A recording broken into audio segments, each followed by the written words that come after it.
Now, sometimes we don't appreciate something until we lose it, which is 100% the case with my Aero sewing chair. So this is the #1 sewing chair from, at least online, that's what I see. I loved it because it opens up. You can store like your manuals or anything in here. And I loved, for me, was the prints that are on it. That was the selling point.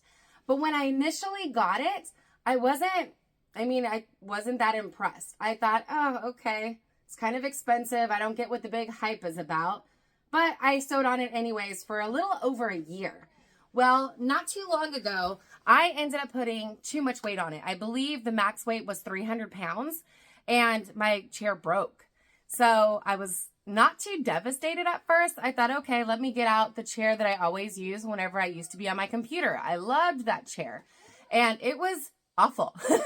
I've come to learn whenever I used to be on my computer, I would sit back and kind of lounge into it. And that's not the posture you want for whenever you sew. So I didn't plan on fixing this chair, but I immediately knew I had to. Now, to replace, this is what it looked like. The base was cracked.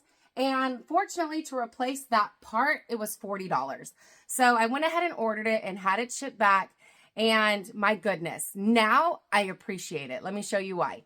So the chairs give you an awesome, nice lumbar support, which I didn't feel when I first got it. But switching to a different chair and coming back to this one, I now appreciate it.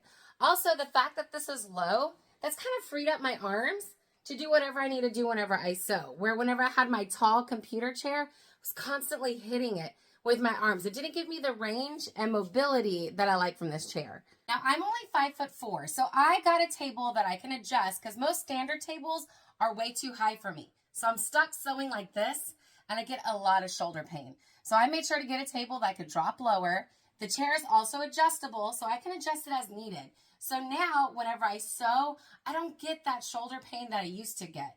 But what I found interesting is whenever I kept the table low and I used the other chair, that shoulder pain came right back. So overall, I didn't expect to love this chair as much as I did, and it took losing it for me to really appreciate it.